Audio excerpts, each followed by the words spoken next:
My name is Varghese Chakkummootil, and I'm here today to talk to you about 5 important points in building a solid, strong leadership. The first point that I want to talk about is humility. The Bible in the book of James says, God opposes the proud but shows favor to the humble. It is very important for leaders to have the spirit of humility. Now, why do I say that? Because many a times we see humility is considered, humbleness is considered a sign of weakness. If leaders are humble, they think the leader is too soft, too nice, and he is not a tough leader. But humility is a strength for any leader, because if you're humble, you're open to learning, you're open to a greater understanding. And for me, the Bible lays a strong foundation on humility. You can study in the biggest university in the world, you can be the top ranker of the university where you studied, but if you're not humble, then that for me is not good leadership. Leadership for me stands very strongly on the foundation of humility. The second point goes very well with the first point, and that is, as a leader, you got to fight with your ego.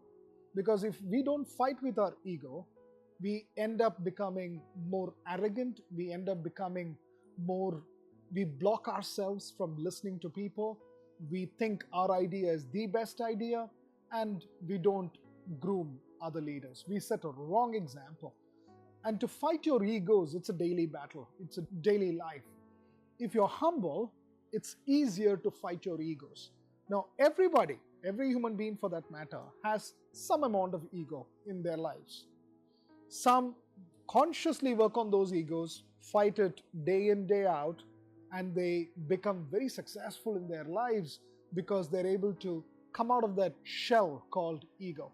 But some find it very difficult to come out of it.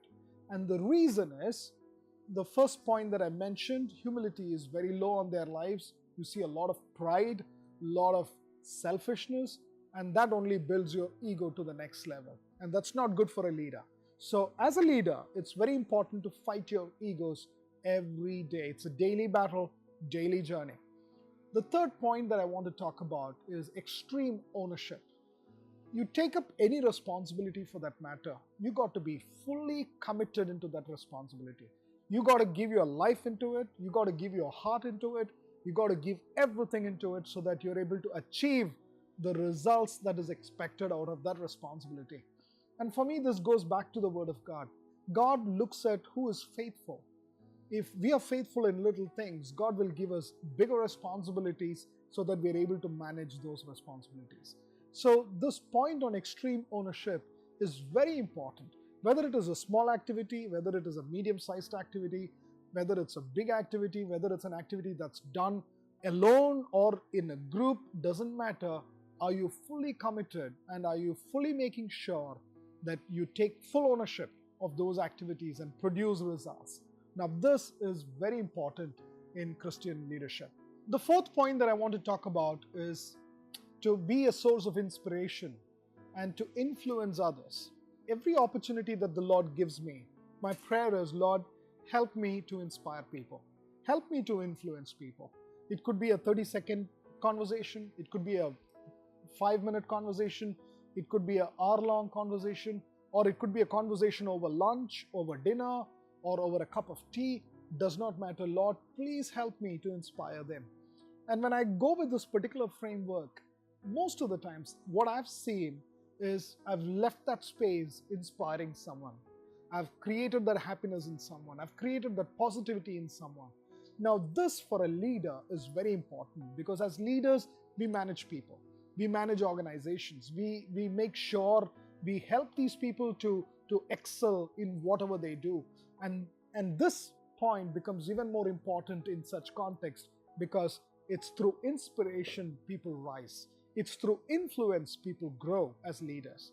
So that's the fourth point that I want to tell you. The last point, which is absolutely important and one of the foundations of Christian leadership, is every leader should be a very strong mentor.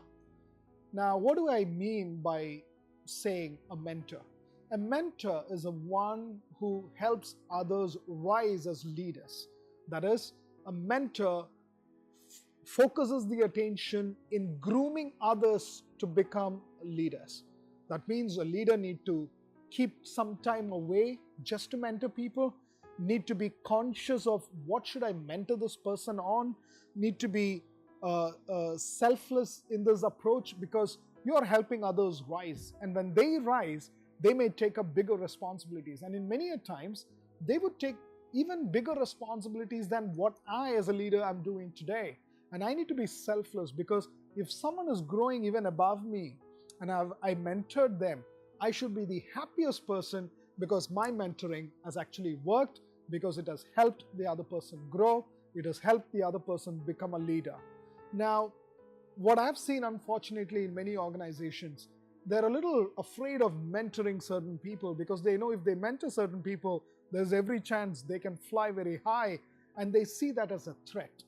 Now, that's dangerous behavior of a leader, of looking at it from that particular angle.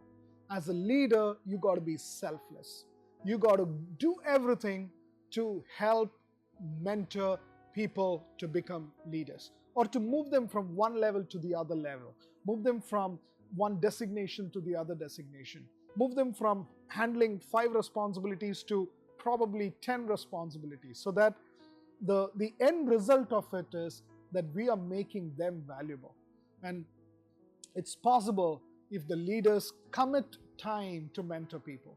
I've over the years mentored hundreds of young people, and today I can say with so much of happiness in my heart, in my soul, that when they rise as leaders, when they took up those positions in different organizations, when they're managing beautiful projects, and when they're standing courageously and talking about what they've achieved in their lives, it gives me a lot of happiness, because the effort that went in mentoring them has paid off finally. And this is important in Christian leadership, or even in churches for that matter.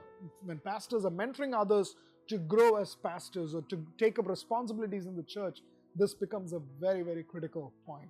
So these are the 5 points that I wanted to bring to you, how these points have helped me over the years, and I know it's going to help all of you.